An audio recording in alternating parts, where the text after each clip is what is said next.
انت يا ايه يا عمده؟ ليه سايب الحماره تلعب زرع سيادك يا كلب؟ طب ليه الغلط بس يا عمده؟ انا هقدر مقامك ان انت عمده ومش هغلط فيك عشان انت برضه راجل كدابوي. بس انت لو كنت جيت قلت له حشه بالادب كنت حشته. هو انت اللي بتعلمني الادب؟ انا بامرك يا ايه في حاجه في دماغك؟ مش عاجبك يعني؟ لا مفيش حاجه. محمد هات الحماره وتعال.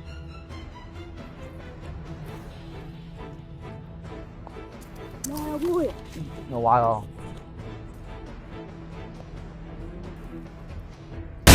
اوه يخرب بيت ابوك، قتلت ابن العمده. يمين بالله ما هاخد حقه الا من الكبير فعلته. ما يصحش كده يا عمده، هو ده كلام اللي انت هتعمله؟ تربني بعالة عوضان كلها، اقلب الدنيا كلها وهاتوا الكلب اللي اسمه عوضين ده ماشي يا عمده. بسرعه. استنى يا عوضين، عايزين ايه؟ جاي لك خبر وحش. خير ان شاء الله. العمده قتل عمك جابر. انت بتقول ايه؟ ده اللي حصل. ولازم تطلع من البلد عشان هم خرب الدنيا عليهم. ماشي يا عمده الكلب، والله لخلاها دم على العمده وعلى البلد كلها. اتنين رجاله مش قادرين يجيبوا حته عيل، وروا من قدامي. عمر يا عمده. خد نص الفلوس ولما تجيب له جثته خد النص الثاني. طب اللي حصل يا عمده؟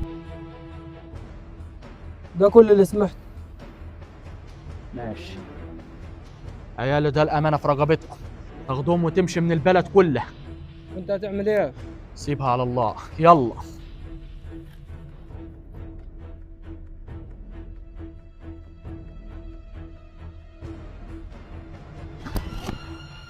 أعوذ بالله من الشيطان الرجيم. أبوس ده ولا إيه؟ زي ما انت.